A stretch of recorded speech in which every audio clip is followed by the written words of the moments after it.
Thank you so much for tuning in. My name is Danny, and this is the Common Rule Podcast. How are you? How have you been? Hopefully you guys have been out there making some magic, having fun. Well, the first Friday came and went. Oh my God, it was such an amazing turnout. I really loved it. So many people came by, way more than I expected. It was at, of course, Phoenix Film Revival. At PHX Film Revival is the Instagram. Had a lot of great, interesting conversations with a lot of different people about the photography. Again, I was amazed at the turnout, and I just can't wait to do it all over again. Lucky for me, there is a third Friday. The photographs will be up for third Friday and for the Art Detour weekend. So I will give you the dates on those, but I'm pretty sure it's going to be the 15th, 16th, 17th weekend. For if you guys still want to stop by and take a look and have some fun and just talk about being creative and artwork. I couldn't have asked for anything more. It all came together really nice. In case you haven't seen all the Instagram posts from the setup, there was nice, clean, very cool, with a couple of ideas from Daniel and some last minute shenanigans from me. We came up with something pretty cool as far as a little concept goes for the theme. It's also a little interactive, thanks to the Frida Kahlo Museum in Mexico City, and I'm sure they have them at a bunch of other museums too, where you rent the little ear goggles and the little machine where you go up to whatever piece of artwork and it talks to you about it, all the different kinds of languages in the world. Well, I wasn't that sophisticated, but I did set up like little QR codes all around, and one of them you can see a video of how I made how I used a large format camera to make some of the photographs there. My artist statement is in a QR thing in case you really wanted to read something like that. And anyone that showed up got a quote-unquote free sample. I made a little ebook for everyone to download and take a look at in their own time. And in the ebook, there's some commentary in it as well. That seemed like kind of fun, and it tied in the show pretty nice. So I was pretty excited about all that. And again, it turned out really well. And again, if you missed it, well, you got a second chance coming up. All right. Well, in this podcast, this is part one of a podcast that I had with Billy. I call him Billy. He's a buddy of mine, of course, and he runs and owns Backus Agency, which is a brand and marketing consultant agency here in Phoenix, Arizona. And they specialize in small to medium-sized businesses to help them brand them and market them. One of the great things that I find very interesting about his kind of work is that it's a really fine balance between artwork, between its functionality and its creativity, to where this guy and his team are in a constant cycle of pitching ideas to people who have really otherwise don't have a foot in the door in the creative process outside of the corporate world. And he needs to essentially make things to help them expand their brand and make money. And it is, I think it's a constant pressure. And what we talk about here is that we are in a funny situation here that we'll get into as well in the podcast. But what happens essentially when you are really in a creative funk, how do you get out of it? How does he get out of it? And how does he deal with it? So we'll get right into that. Now, at the time of this conversation, it'll sound kind of funny. We had my first Friday hadn't happened yet. So we talk a little bit about my artwork as what kind of reaction we probably think we're going to get once it comes up. So that in case it sounds like we're traveling back in time or something, that's why. All right. Sit back, relax, and check out the conversation between me and Billy. I was put aback about how pissed off she was that I wouldn't give her $20 for it. And I'm like, first of all, this is offer up. Well, let's talk about that. And maybe she thought, I mean, come on, we're in a creative industry. Yeah. How often do we get frustrated that we put a price and we put a value on something that we do? And how many times do we have clients come to us and say, nah, I'm going to pay you this much.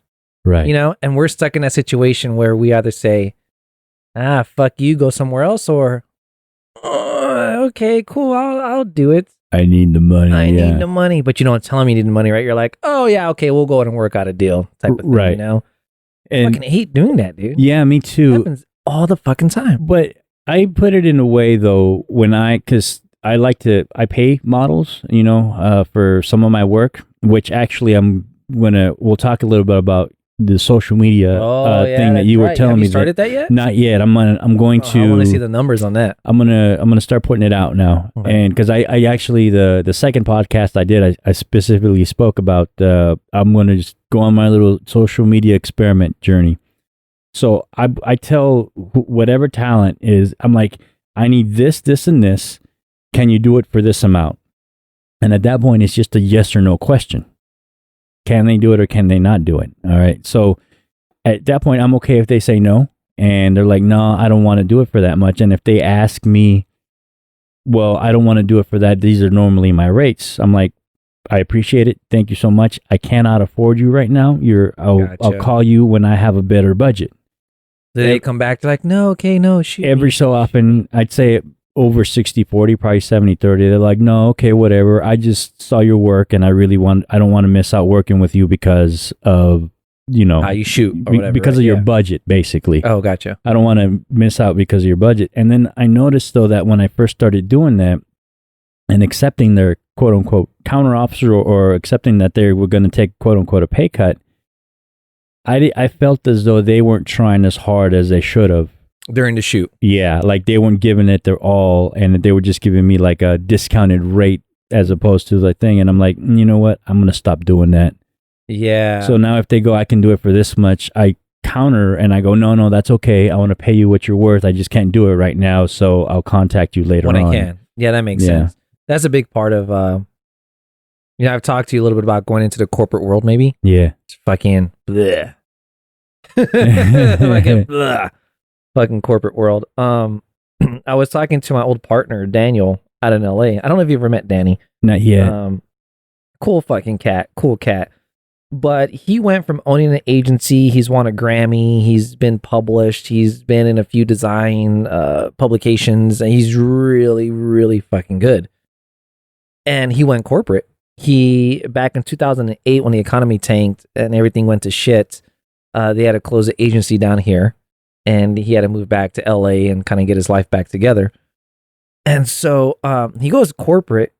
And just a couple weeks ago, I was out in LA and we're fucking having a beer out on his balcony or some shit. And I asked him a question. I was like, hey, man, what do you think of me going corporate? And this motherfucker damn near spit his beer out. He was like, you corporate? You're never going to fucking last. And I was like, oh, shit. And it got me thinking. So I asked him, I was like, well, how do you do it? And he's like, you know what, man? I know what my salary is and I know what I'm worth. So when I come into the office, I give them what they pay me worth. And that's it. And I don't go home stressing about trying to figure out a problem or a solution to their problem. They don't have the budget to pay me what I'm worth. I'm going to give you what you're paying me worth then.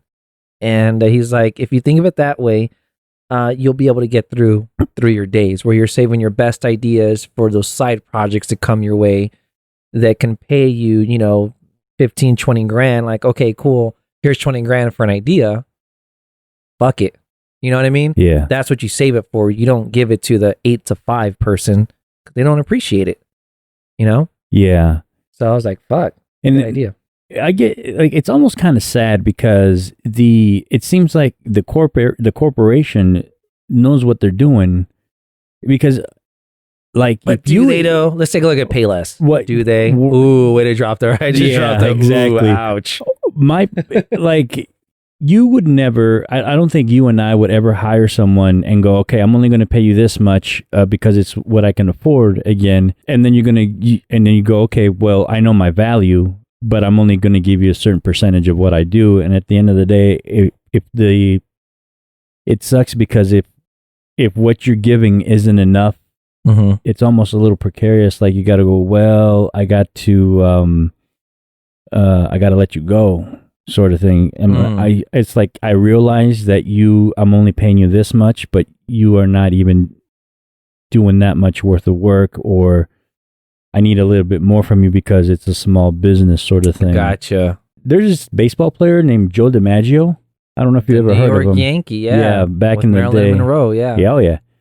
One of his big quotes in life he always went full out every single fucking game. He was just like fucking, and one day a reporter asked him, he's all, dude, why do you go out every single time, 100%, even when you're losing? And his answer was, because there might be someone out there who's seen me play for the very first time, and I'm not going to let him down, and I'm not going to show him that I'm half-assing it. You know, it's that's beautiful, and that's the Diogenean approach to life that I'm like, and I like that, and I think that's I definitely think that's an old way of thinking, though. Yeah, I mean, and he wasn't in those days. They were playing baseball players' plumber money, I call it. They used to live next door to the plumber and the machinist, and in regular blue collar. Yeah, but think about it. Back then, what did you do for an outing? Where would you go? What was a big something exciting to go to? A steak? I don't know. I don't know, dude. Like, shit. There was no Disneyland. Was there Studio 54? No, when was Joe DiMaggio? Oh, Joe DiMaggio was in the 40s. Okay. 40s, maybe 50s. All right. So I can't recall. I guess anyone listening to this podcast, it's in somebody knows. Age range. If you guys know, let us know. Yeah, it was. What would you guys do on a Saturday night? You know. Yeah. Or baseball fucking sometimes plays on a fucking Wednesday afternoon. Yeah, they used to play baseball. Day games in those days. Yeah, baseball. It's like it just blows my mind, right? Motherfuckers are going to a baseball game on a Tuesday at noon. Yeah. Like, who goes to those games? Aren't y'all working? What's going on? You know what I mean? Shit blows my mind, dude. Yeah, those days were definitely weird days. Brings me actually what we were talking about before that I wanted to get into as far as the creative process and how your creativity, especially like in a situation like yours where you are fucking riding high at one moment and then all of a sudden, because of things outside of our control, and things that have absolutely nothing to do with artwork or being creative, all of a sudden just crush you. Yep. But then, I mean, how do you keep from coming to a halt of being not creative to where like all of a sudden, because in your situation it was cool, like boom, you get crushed, but then creatively you weren't stuck in the mud. You got these opportunities that came up, and then bam, you're right in there fucking being passionate and already creating ideas and offering solutions to people that, let's say, they're not even in your door yet, they're just potential. Right. You are offering them real creative solutions. My question is, how did you just fucking not get totally depressed and continue to stay creative? Oh, dude, let's be real. Fucking got depressed. Let's be real. I'm still coming out of depression. You know, I think as we do this podcast right now, first off, let me just say, I am celebrating. So today, a few years ago, is when I flew out to Texas to see my dad before he passed away. I spent a week with him. My dad was an entrepreneur. He's my stepfather, actually. He's an entrepreneur, and he was born in the early 30s, I think 31 or 32. And he grew up. He was a rock star basketball player. He's a Latino, and he got a scholarship to St. Mary's University in San Antonio, which is a very prestigious university. Then he goes on to play tennis, and he kicks ass in tennis. Then he joins the army. Then he goes into starting with him and his sister and his brother-in-law, they start this bakery, and they just grow up from 1 to 2 to 3. And so I was born into a entrepreneurial household. My biological father owned a radiator shop in the historic side of San Antonio, not too far from the San Antonio Missions. And I remember my father, or my biological father, opened up his radiator shop directly behind the house of my grandma. So it was interesting to come from an entrepreneurial family and see my stepdad and my biological sort of duke it out when it came to monthly finances and how they struggled and how they overcame it, you know? And so unfortunately, my stepdad's passed, and I'm not able to reach out to him for advice, but he was a big driving force into why I ended up doing what I do for a living. He had, when I was 17 years old, I had an in actually at a really big agency in San Antonio. And I met this art director by chance, dude. Have I told you the story? No. Dude, so I was working at the Palmer Drug Abuse Program as sort of a pseudo counselor, to speak, right? And it was a Wednesday night, and I was running the younger group, is what it was called. There was like 4 of us that were under the age of 17, from 14 to 17. And these are people that come that are on probation or whatever. You have to, doing community service, you sign their papers and do a little 1-hour session with them. So I'm doing this. And one night, it was a Wednesday night, I left the meeting, I closed down the satellite office, and I drove into downtown, and I came across this random warehouse, right? People were standing outside. And I'm never a shy person. I'll eat pizza with a homeless guy on the side of the street just to have a conversation with them. Like, I'm that type of guy that no matter where I'm at, where I'm going, what I'm doing, I will take the time to meet somebody, fuck your phone, put it aside, ask for directions from someone just standing on the street, Like, fucking invite them and get a beer or a taco, dude. You know what I mean? Yeah. And just have a conversation. So I go into this warehouse, and I come to find out it's a fucking church. Right? Wow. And it's a church, and there's a bunch of creative people in there. There's a fucking DJ spinning. They have a little coffee shop in the back, and I'm not a big religious guy or anything like that. But I saw that they were painting, and there was like 15 or 20 of them in there. And I get talking to this one guy, shout out, or his name is Rick Lopez. At the time, he was the art director at Bromley Communications in San Antonio. And I went for an internship, He was like, hey, and so I built a relationship with him over the next 2 weeks or whatever, right? And he's like, hey, there's an internship coming up and at the agency, you should apply. So I did, and I didn't get it.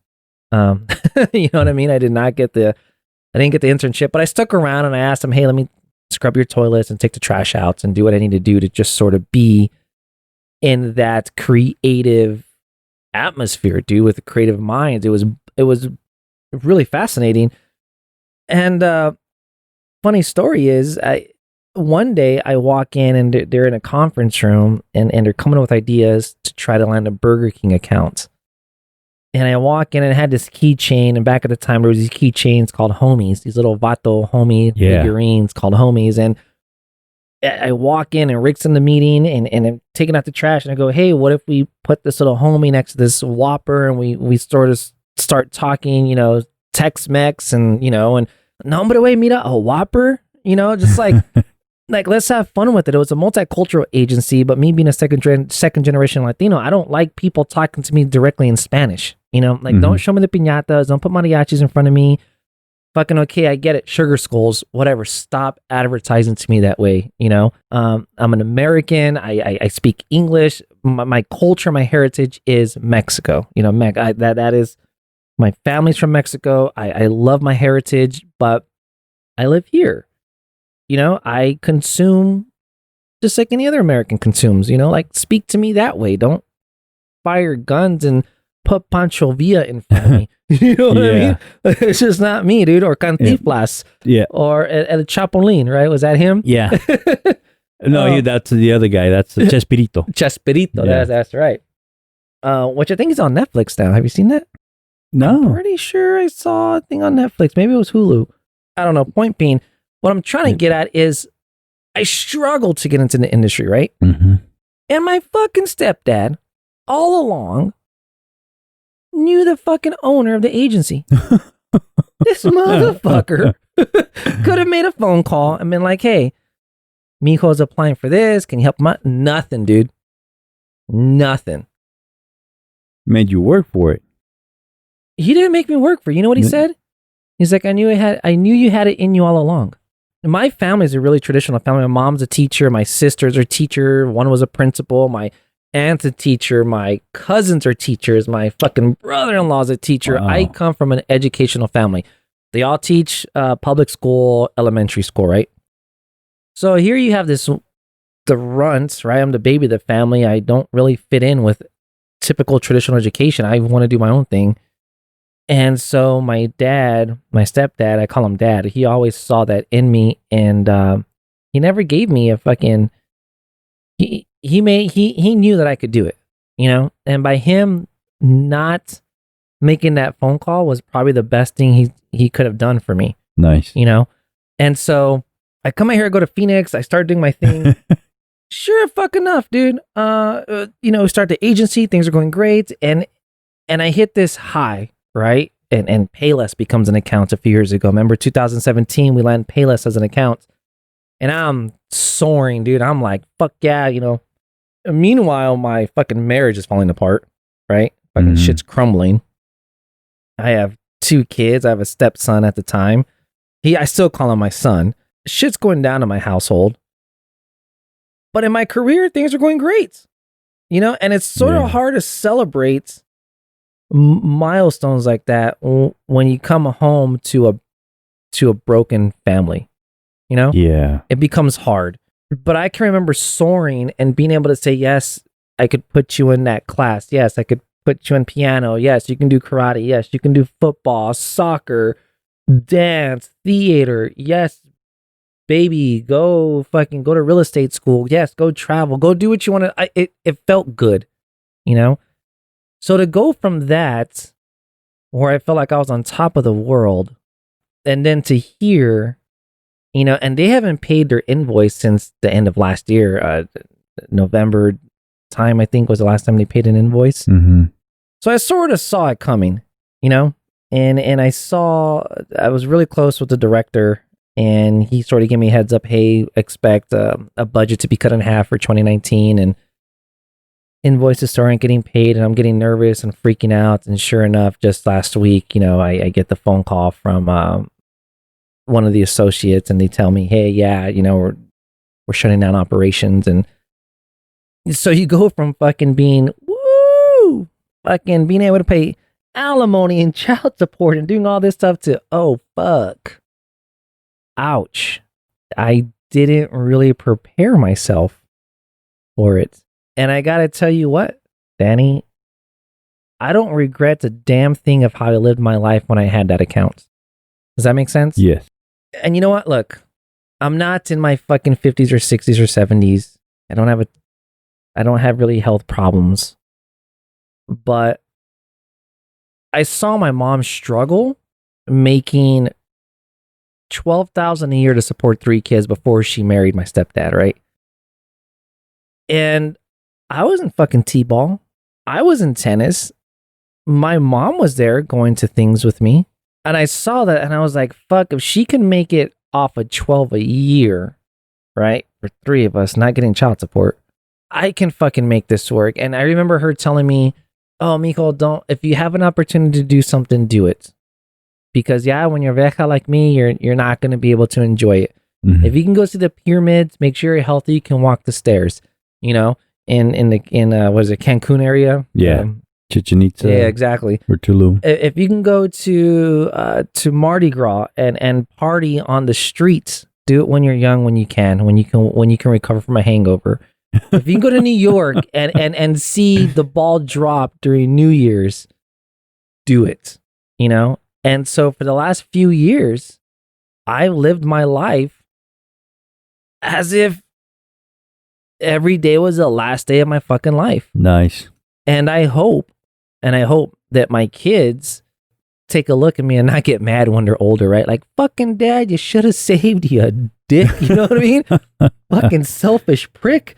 But I hope they could see that, dude, you have one fucking life, man. And look, I'm not here to try to save money to provide funds for my kids. I hate to say it. Like, I'm sorry. When I die, I'm fucking going out. You know what I mean? Yeah. But how many people could say they've done some crazy shit like I've done? And I've enjoyed it all. I've enjoyed every fucking bit of my life. So what helps me out of this fucking creative dump and depression is looking back and going, oh, that was fucking fun, dude. Nice. I could do it again. You know what I mean? And I'm going to fucking do it. And now with these potential clients coming back to me, I am thinking about going corporate. And I'm thinking about saying, you know what? I'll go corporate to collect. All right, let me collect my fucking check, right? Every 2 weeks, guaranteed. Awesome. Woo! But everything on the side is going to be my creative exploration, my creative adventure. My 8 to 5 is now going to be just a way to pay my bills. It's not going to define who I am. But the side shit that comes my way, now I can be extremely picky. And now I can say, no, I don't want to take you on. Nah, I'm good. I'll pass you along to my friend and I'll get a small, 10 to 15% cutback on that. I'll give that to my friend, but I don't have to be involved in it. Like I don't have to be connected to it. It's just not like fuck it. But if it's a badass idea, and even if they don't have a budget, let me turn me loose. Let me create. Let me be free. Let me hell yeah. Ideate and develop what that brand's gonna look like for sure, dude. That's what keeps me fucking going, is knowing that with $1 in your account or $1 million in your account, you're creative, dude. You know what I mean? Yes. You just got to be creative. That's how we live. Well, that's how I live. You know what I mean? Did I answer your fucking question? Because I just went on a long ass fucking rant, No, Danny. I loved it because it even comes back to the another. I wanted to get into another a topic in the podcast, which you just hit right now, is the importance of not letting a day job define you. Yeah. And not all of us get to be lucky to do what we want full time, and the day job is something that you go to, to pay the bills, like what you were saying. And one of the things that I want people to get out of this is exactly what you're talking about. Go do your 9 to 5, but then come home and create something. Don't plop down, watch the TV. Don't watch the foosballs and the baseballs.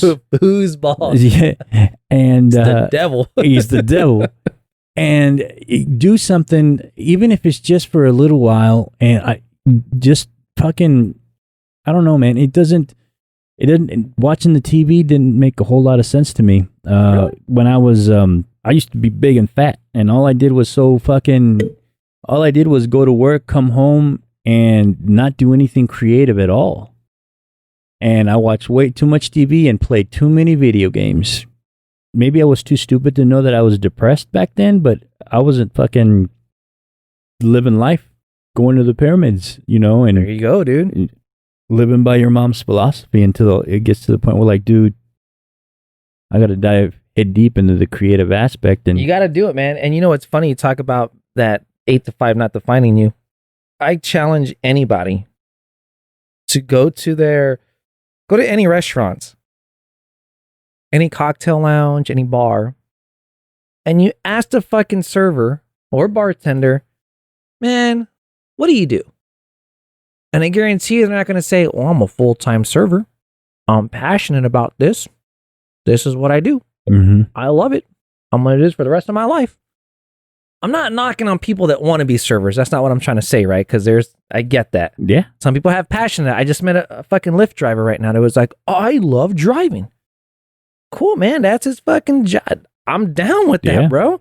He loves driving because he meets new people. I get that. But the majority of the people I ask that either bring my food or serve me a cocktail or pour me a drink or whatever, they go, I'm a drummer. Right? Like, I paint on the side, or, I'm this, I'm that. And it's funny because, I'm an actor. Yeah, there you go. I'm an actor. Your passion defines you. Yeah. That's what defines you. It's not what you get fucking paid for. Does that make sense? Yes. It's your fucking passion, right? Yeah. And there are some people that are passionate that don't get a fucking dime. They don't. And to me, those are the real fucking badasses, dude. Those are the ones that can say fuck it, like, I'm gonna live this way, fuck the societal norms, fuck everything else, this is how I'm gonna live my life. And they fucking go for it, man. They inspire the shit out of me. Eventually they make money and they can do what they want to do, don't get me wrong, because eventually, like, oh shit, again, Netflix is gonna find this dude on the Instagram, right? We put the word the Instagram. The Instagrams. Right? They're going to find him on Instagram because this motherfucker is posting photos with his dog. Have you seen this guy? There's this guy that posts photos with his dog. Where he makes his dog super big? No. He takes him fucking skydiving and camping, and he puts him in these shoots. And next thing you know, you got pet companies and dog food companies hitting him up. Hey, we'll pay you to do what you do. Yeah. If you follow your passion, especially in the digital age, in the 21st century, you're going to get recognized. Keep doing what you love to do, and you're going to get noticed. Things are going to happen. And you inspire other people to do so as well. Absolutely, for sure. My hope is that someone with a dog, instead of having their dog and watching TV, they're like, oh my God, that guy did this with his dog, did that with his dog. Let's go for a walk and I'll take my camera. Let's go for a walk. Let's go for a trip. Let's go for something else. And that's how I start. Let's go for a walk and let me just take a photo of my dog. You know, and if anything else, if nothing happens, hey man, I captured a great moment with my best friend. Yeah. You know? And I got out of the house. Exactly. Exactly. What I wanted to add to that is it's not like you have to be Picasso. Yeah. You don't have to be Rembrandt. You don't have to fucking be Jackson Pollock. No. You don't have to be a monster artist to do something creative. And like you're saying, the fountain of creativity, it dries up every once in a while, but it doesn't stay that way if you just keep wanting to be creative and wanting to create. So even if it's on the smallest scale, if your passion is fucking knitting or blanket making, dude, there's some badass quilts out there. Fuck yeah, dude. And and they're expensive as hell too. But you know, you got to be willing to pay quality. But yeah, it's sewn with my tears. It's held together with my tears. It's angel hair.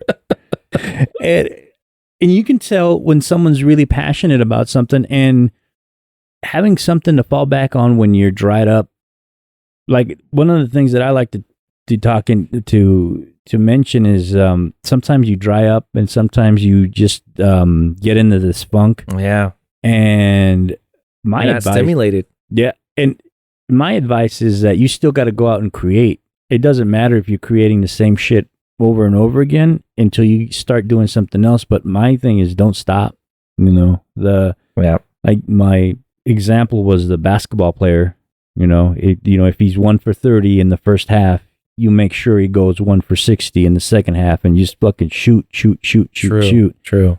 And that's one of the things that I just took from you too, is that even if, because the business that you're in, it's I see it as a really great balance of being creative, but at the same time, you have to have form and you have to be functional. Because at the end of the day, the creativity has to, recognize your clients and actually turn a profit. It's artistic and creative, but in a way where it's just like, there's a little added pressure where, all right, dude, I have a client. They need a creative project, and at the same time, they need to like it, and they need to be able to see that it's growing their business. Right. And that's like a 1, 2, 3. You got to hit the mark every single time, and then you have another client that has the same thing. Oh, too. dude, for sure. This goes back to what I was saying.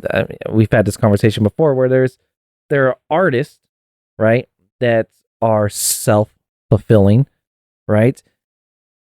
Even if a client were to approach a really famous artist, right, and said, hey, can you create a canvas for me?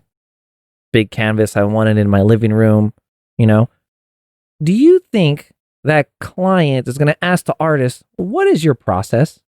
And do you think that client is going to say yes or no because of what the process is? You know what I mean? Right. As a strategist, as an agency, you'd be surprised. They may be interested because of your creative. Hey, you're creative. I see that you did this. Cool. I'm glad you saw that. But you don't know all the shit that went down on the back end of that. Yeah. You know? And so they come and I fucking hate filling out requests for proposals or for qualifications, RFPs, RFQs, where they fucking ask, tell me your process. Why? It's my fucking like, okay, I don't mind sharing my process. That's fine. But are you going to judge me on that? Like, can you just not see that the last project I did kicked ass? Do you want to work with me or not? Yeah. You know, it doesn't work that way. And that fucking blows donkey dick. Sorry if I offend any donkeys out there. You know, we're gonna get calls in. Yeah, donkey Eeyore is not happy with us. He is not happy with us, but it's bullshit, man. And in that sense, it seems like, because what you're having is someone who's not creative, they're more corporate. What they're doing is asking about something that they don't really know anything about. Right. At least outright. I mean, they can go home and they're probably a great chef or a great, I don't know, skateboarder or something. But it doesn't seem like, even if you were to explain to them what the process was, what would they do with that information? What could that? Right. They compare it to other agencies' processes, and which one seems to fit their internal departmental head's fucking way of thinking. You know. So at the end of the day, you got this one dude sitting on top of the money, the stack of money, saying, right, yeah, that makes sense. I'll go with that. But your process, no, not so much. And there's this big thing right now in the agency, and Marty Neumeier, who's my mentor, who he's written several books, The Brand Gap, Designful Company. Oh my gosh, so many books he's written on. He's written Zag about developing brands and brand differentiation, right? And Designful Company goes into organizational culture, and his latest idea that he's coming up with is called the no process. And he explains it where he goes, if you take a look in nature, right? Take a look at how a colony of ants tackles a problem. It's not organized. It's really fucking chaotic, right? So let's say there is a lollipop across your bedroom. It takes one ant to discover it, just one. And then that one ant transmits information to the other ants. And then you get a fucking swarm of ants going there, right? And as you have this swarm of ants all headed towards the lollipop, you can drop a stick, right? From point A to B. And these ants are going to find the most efficient way to get to that sugar. It may not be the shortest way to get there, but they're going to find the most efficient way for their colony. And sometimes organizations, and I agree with this, get so caught up on these processes that after you go through, like, and pretty much every agency, I'm not saying all of them, but the majority of them do the same bullshit. Phase 1, discovery. We're going to discover what your problem is. We're going to dive right into it, and we're going to discover your needs and all blah, blah, blah, dude. Because after discovery, you jump into the next phase. But let's say once you're in the creative phase and you're coming up with ideas to solve this problem, you really can't go back to your discovery and say, hey, let's change what we've discovered over here to kind of align with our creative. It doesn't work that way. A lot of companies want, no, it has to be linear. A to B to C to D all the way to Z, and that's how you get there. It's a linear thought process. Well, creative's not linear. Creative is one day it makes sense, the next day it doesn't, and you keep trial and error and you work it and you massage it. And for me, the best inspiration starts and ends, and for my process at least, it starts and it ends with the conversation. And here's what I mean by that. I'll dive into a conversation with any client anywhere, anytime. Let's have a beer or let's drink a coffee. Let me just get to know you. I don't give a shit about your product. I don't give a shit about your customers. I don't give a shit about what you're selling. Your corporate culture, I don't care. Pointless. Let me get to know you. What do you believe, right? If you're the CEO of this organization and you are the head cheerleader, let's be real, right? You are the visionary setting a path for the future of this organization. Let me get to know you. What do those visions look like? What do you dream about, dude? You know? And going back, and I hate to say this, going back to Payless, it's the 21st century, dude. You know? Like, brick and mortar is an extension of an experience for a consumer. It shouldn't be your fucking end-all, be-all revenue model, you know? Mr. CEO, what do you dream about at nighttime? Is it surviving? Because that's not really a dream, bro. You know? Yeah, it's a nightmare. It's a nightmare. You know, what are you dreaming about? What would you do with this organization if you had the chance? It's pretty much a ball of clay. And what I try to do is I try to sit with an executive and figure out how do they see this ball of clay and how do they want to form it and shape it into what they envision. And that's what I'm interested in. And if I can have a great conversation with them and go through my crazy, chaotic, non-process process, and at the end of it, I'm not looking for awards. I'm not looking for accolades. I'm not looking for recognition. I'm looking for, if I can go into a bar or a restaurant or a car wash or mom's church and hear people talking about the creative idea I developed that's out there in the world today for people to see, yeah, that's my fucking recognition right there. Yeah. You know, there's times where I walk in to a grocery store and I walk the aisles and I see packaging that I designed and I was like, yeah, dude, like that's what's up. You know, people talking about it. Like, I love the fact that out there, the bottled water you have. Yeah. It's like, holy shit, dude, like that's fucking rad. Like, I love seeing those things. You know, to me, those are my awards. So that's awesome. Seeing my idea out there. Like, you, like a photographer, you have the same feeling. I would imagine when you produce a photograph. I know that story you're going to be doing at First Friday, by the way, the fruit. Yeah. It's an amazing story. Did you leak it yet? No leaks? I haven't. No, No leaks. Yeah. All right, no leaks. It's going to be This fucking week. amazing. Yeah. It's going to be amazing. Oh shit! I gotta do a write up. But so that one photo, the photo, yeah, which I thought was really interesting. You must have that same rush that I have when you're able to see something that you kind of envision, you create, and you put it out there, and people start to see it and talk about it and talk to you about it. And there can be people at your show that may not even know you to come up and just have a conversation about that photo hanging on the wall. Yeah. It's actually kind of scary. It is? Yeah. How do you feel about that? It feels great. And because at the foundation, I've made a connection to someone who otherwise I would have never made a connection to. And some of the photographs I take, they have this really personal. Oh yeah. They see themselves in the past in these photographs that I took. What? They get that deep with it? Yeah, they get it's 3 conversations, individual conversations I've had, and the most scariest. And I'm not saying that like it's like spooky scariest, but the one that touches you are like, I took a photograph of a gravesite on an Indian reservation out in Wyoming. Oh, shit. And this guy had to pull me aside and goes, "Dude, where did you take this?" And I'm like, Was he connected to it?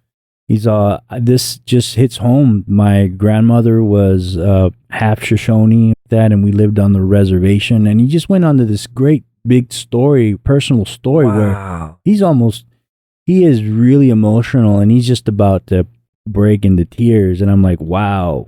And I wanted to give him the picture, but he's all, "No, dude, I'm buying it." And he paid for it. And those types of connections scare me the most because he's just a human being like me that I've never met before in my life. And he just happened to walk into the art show one day, and he just stops and he stares at these pictures, and he wanted to find out who the photographer was, and he had to pull me aside and tell me this fucking story. And I'm like, holy shit. Isn't that rad? Yeah. Like, dude, even if you didn't sell a single print that night, yeah, how do you place a value on that conversation? It's priceless, dude. Right. You were able to connect with another human being because you put something out there into the universe. Yeah.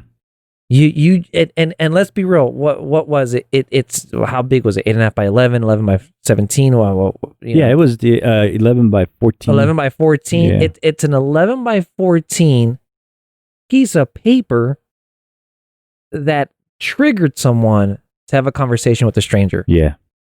That's huge, dude. Yeah. Like, I'm sorry, like shit like that to me gets me, man. Like, I'm an emotional guy.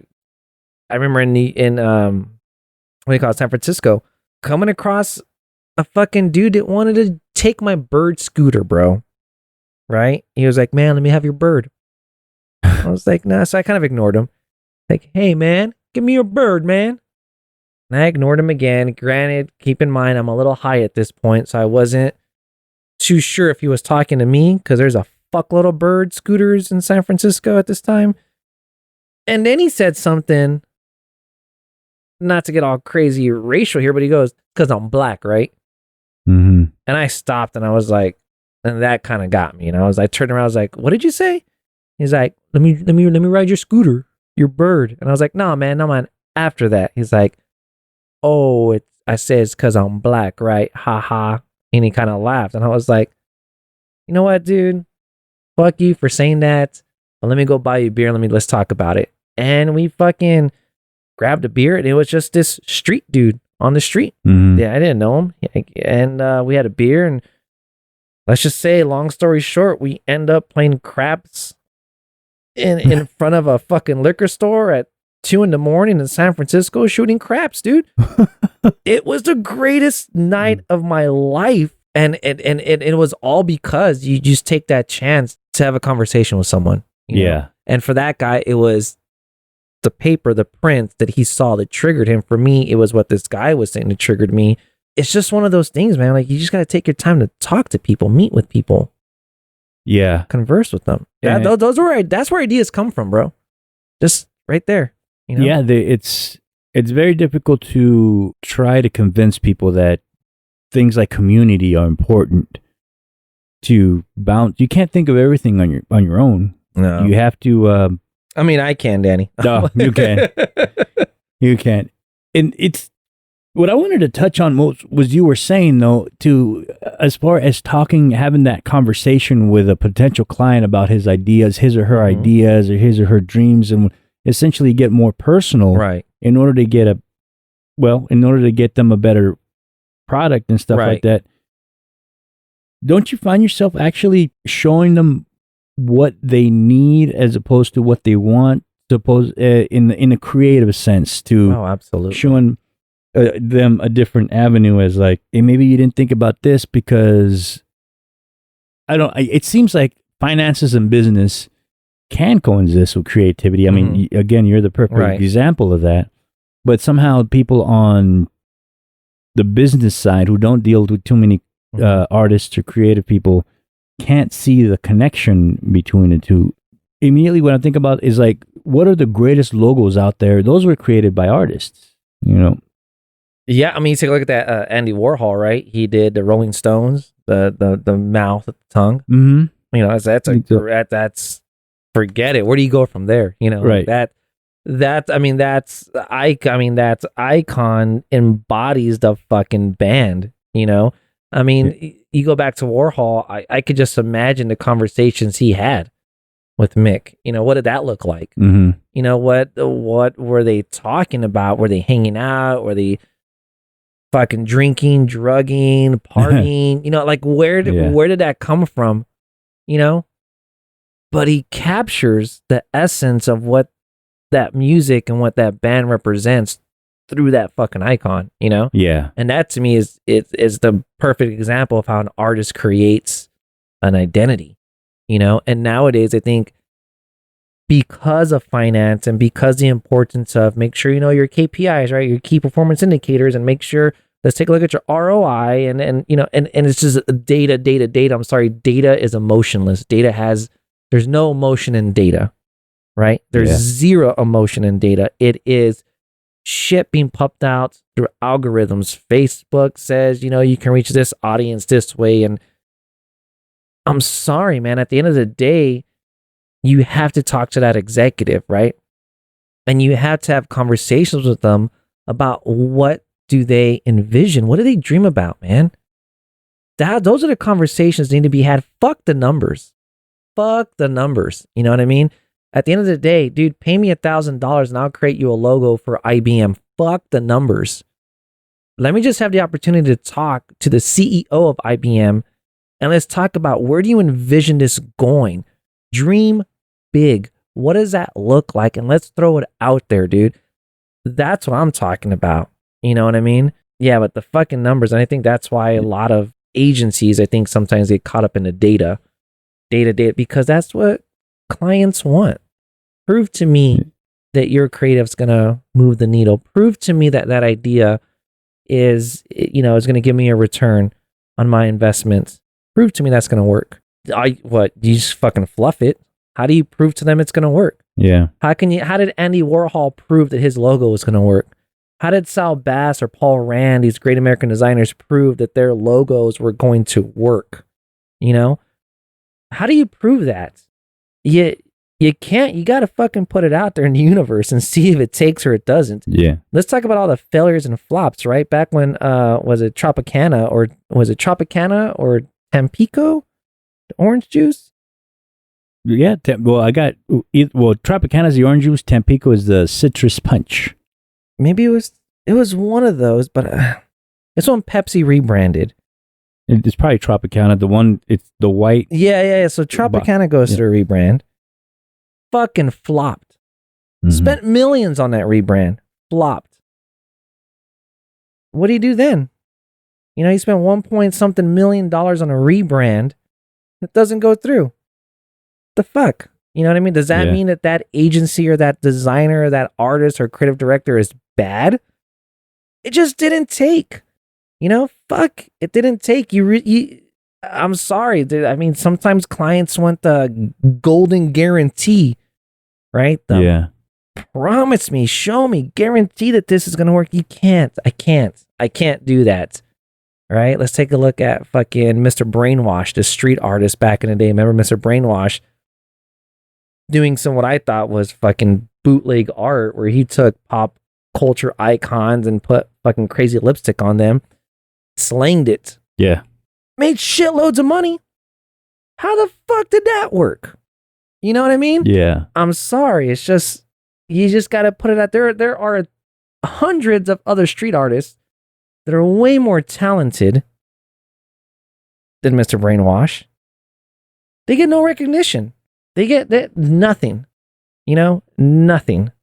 And that just blows my mind. It's very interesting for sure. And it goes into a lot of things as well. I mean, you probably have your stories of your contemporaries where you keep asking yourself, how the fuck did this go through? How did that happen? And I mean, I do think that it's a matter of luck and it's a matter of being at the right place at the right time. What goes around comes around. Maybe one day somebody will look at something that I do or something that happens and they go, what the fuck was this guy thinking? Why is that picture of a banana anything, you know? Oh, the banana photo. The banana photo. You can't bring that photo up, dude. That's sneak peek shit right there, son. Yeah, well, I have I have the parallel. So there's the banana who, well, let's just say. Is that wait, are you going to show that at the show though? Yeah. So the one you showed me. Yes. You're going to go balls out and do it. Yeah. I'm going to do it. Because the more that I thought about it, so you have that series of the banana from young to old, right? Uh-huh. So in a weird sense, I'm going to juxtapose a banana living its full life with a banana whose life ended early. I like that. They're going to do a banana series. Well, there's banana and a bunch of other things, but I think the main pictures are going to be they're going to feature bananas. That's dope, dude. So I like where you're going with that. It gets a little squirrely. And, but you see, I know the background story. See, here's the thing, right? When you know the background, okay, here's my question to you. If you know the back end of an idea, does it take away the allure for you? Are you like, I'm no longer curious because I know how it was developed. I'm no longer, or does it add it? Does it add to you? I don't know. Funny thing is, so I'm really into Pearl Jam, right? Right. So when sometimes I don't know what Eddie Vedder is singing about because he's got that, and so and we all got that one singer we don't always know. We make up our own lyrics, or I do it all the time, bro. Or the lyrics that he does they're so ambiguous that there's no way you can know what he's talking about unless you know a backstory. So you come up with your own imagination about, I think the song is about this, or I think the song is about that. And the thing that I have to be careful about is that once he tells you what the story of the thing is, it kind of like breaks down your illusions of what you think that the song was. Your fantasy is already well, shit. If it's only about, if the song really is about just spinning a black circle, namely vinyl, I thought the song was about heroin, which is what my buddy and I got into an argument. He thinks the song is about heroin. I'm like, no, it's about cupcakes, bro. It's about fucking a record. And he's all, no, dude, the song's about fucking heroin. Listen to it. It's got a needle in it. And I'm like, yeah, and anyway. And he got to the point where he was totally disillusioned to dude, I thought the song was about heroin. And I'm like, no, I don't think so. But given One of the things that I think I need to push myself and see, and what sucks is, as far as in portraying work, is if it stands on its own, Mm-hmm. even if somebody thinks something that's completely different and has this completely different backstory of their own, I think that's good. I think that's okay. I think that's going to go ahead, and if it conjures up some sort of emotion to where they don't just look at the picture and pass by, but look at the picture and go, I think that sense got its So you should be done. selling your prints for like $1 million. But yeah, right. But there's a story to. I mean, it's American Produce. Is I was going to call it American Gothic, but I think that was a little too self-indulgent on my end. I just needed to somehow tie it into people. Tie it in, have that little mask that the fruit represents the people, and that there's some sort of equivalence that needs to happen. And then there's obviously there's still surrealism with hanging fruit. Let's just say. I like where it was going. Yeah, it's layered, and it's probably the most But complex do you think thing. somebody walking in where you're gonna have your show at? Where you're gonna have your show at again? Phoenix Film Revival. Phoenix Film Revival. Yeah. First Friday. Way to plug it. Yes. Way to plug that. Great plug. So do you think somebody going to First Friday in Phoenix, walking into Film Revival, is gonna see that and go, oh shit, I see what he's trying to say? You see, you shake your head no. No, there's no, it's too ambiguous. It's really ambiguous. It's going to take someone who's probably fucking psychotic to be able to see the pictures and put them all together and go, oh shit. Wait, are you going to have them like a series? Or is it going to be like a... So yeah, there's going to be on top. So I'm going to have, because I like How many are you going to have portrait. I think 25. Is it all the same story? They're supposed to all kind of be like, yes, essentially. So it's one story going on. For the most, yes. So I have the series of the banana. Right. And right underneath it, I have the portraits of, in my head, they're like regal portraits. They're just still lifes for the most part. I mean, in the most common sense of the word, but the way that I've lit them and the way that I saw them more as portraits of people. So I want it to be like, you get these portraits of people who are distinguished, kind of like a president's portraits that they hang in the White House. And then when we get to the other story, how distinguished people can act in certain situations, hence the hanging fruit, right? And hence the division in America. I mean, that's big, especially what's going on today. Yeah, I mean, and it's not to dive into that, but I mean, I do you think because of what's going on in today's societal climate, that sort of inspired you to create this story with fruit? Oh yeah, I had the hanging fruit idea from the shootings when, I mean, every other week there was some sort of shooting happening or something like that, or with the last administration. Yeah. And there was so I've had the idea of this there's lynching happening.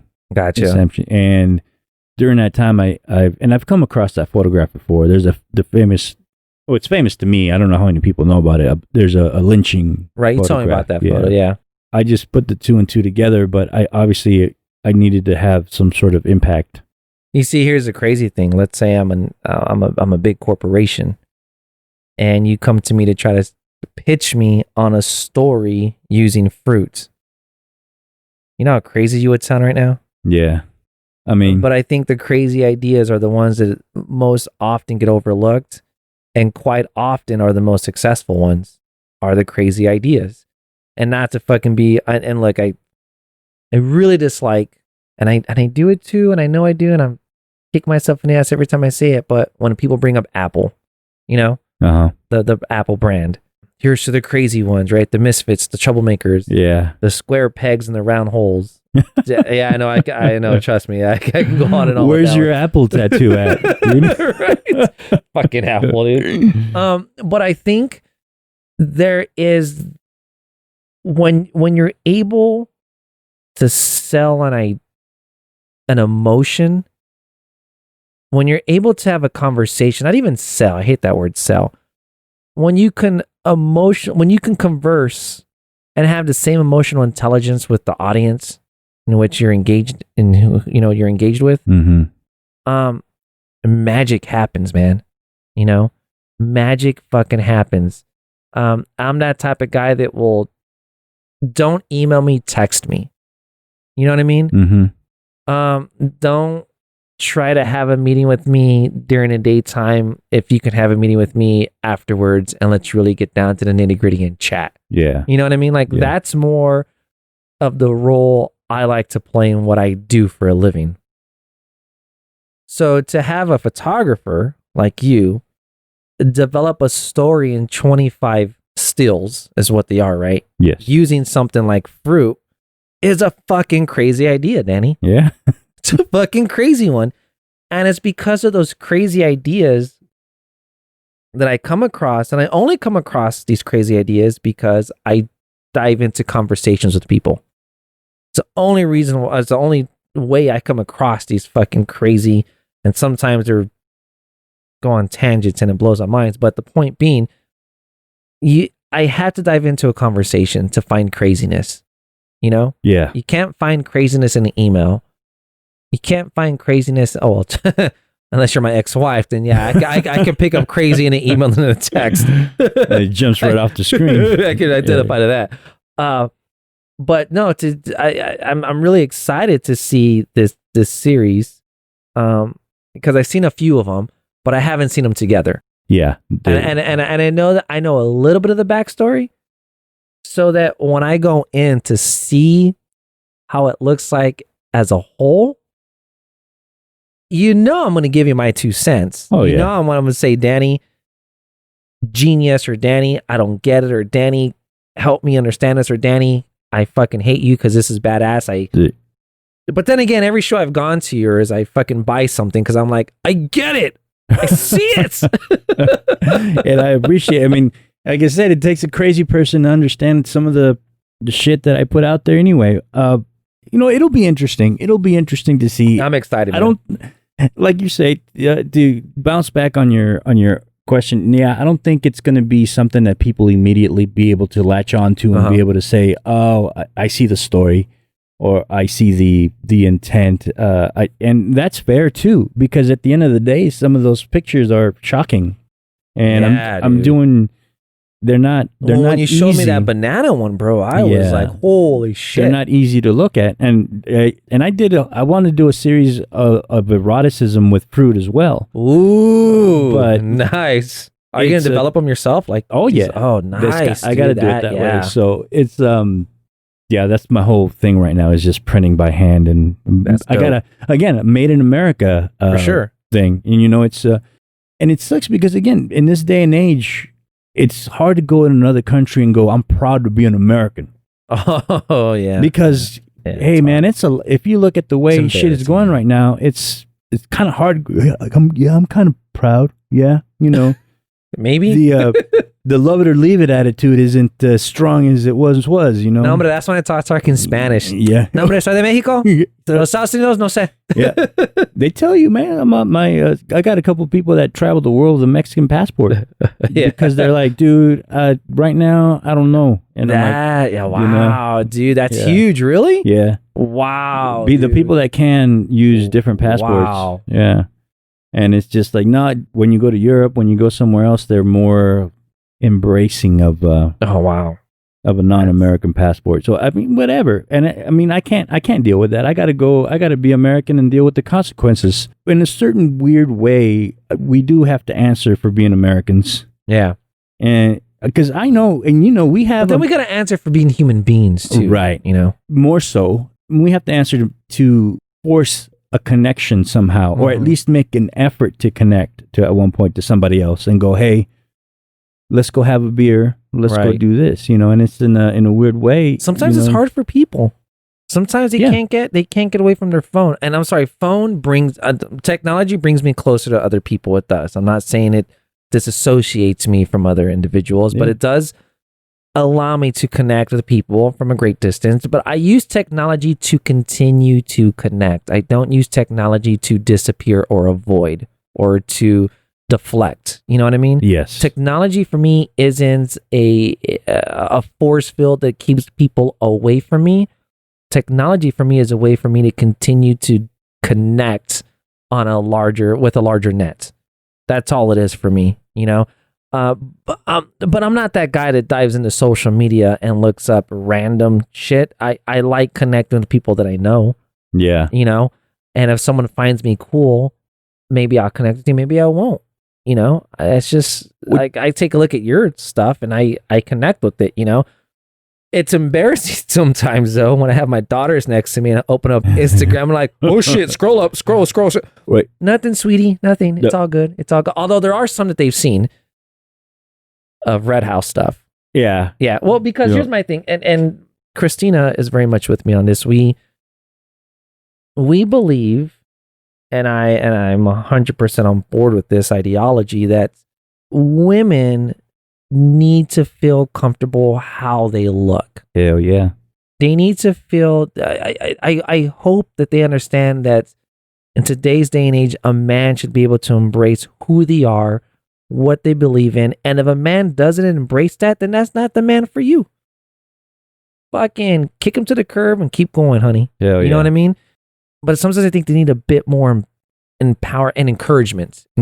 So when I have my 9-year-old and 7-year-old, there's been a few images of Red House that I've shown them, and one of them is where you have a model standing. She's sort of crouched down in front of a big amp. Yeah. A speaker, and I love the lighting in that. And so when I show them, we spend the majority of our conversation not even looking at the fact that there is a nude model, and she's not fully frontal nude. You know what the fuck I'm talking about. She's sort of right. It's Instagram safe. It's exactly. But what I talked to them about is like, look at the lighting. Like for them to understand it, it took someone to go into a room to pick out that amp, to take a look at the lighting, to figure out the background and the foreground and the flooring and everything else in the image that makes up that story just with that one still. You know? I dive into conversations like that with my daughters who are 9 and 7. Nice. You know, we go to the store, bro, and we talk about packaging. We talk about, look at that type over that type and why that shadow over that shadow and why did they put a stroke on that and not that one. So, but that's the type of dad I am. And Christina is very much like that with the girls too. They'll dive into color and what does this color make you feel? And do you want to use that color? I don't know. It's just crazy. I love hearing the conversations you have with your daughter using social media as a tool. And of course, you know, I'm going to do that experiment you were telling me as far as you got to fucking do it. I'm going to reach out. You know what's I've been apprehensive about it only because what's stopping you, D? I'm almost opening up the floodgates. I'm going to need to deal with a couple of people. What do you mean by that? Like all of a sudden shit gets around and then they're going to then everybody wants to do it. Gotcha. I see what you're saying. Basically, I'm trading it for likes. Yeah, and, you're selling your soul for likes. Yeah, and I am. Is that the way you see it? Well, I am giving a small compromise to my creative vision in order to expand my brand. You're so full of shit. I love it. You hang out with me for way too long, dude. Yeah. Oh, Jesus. And see, I'm learning from you, man. I'm learning.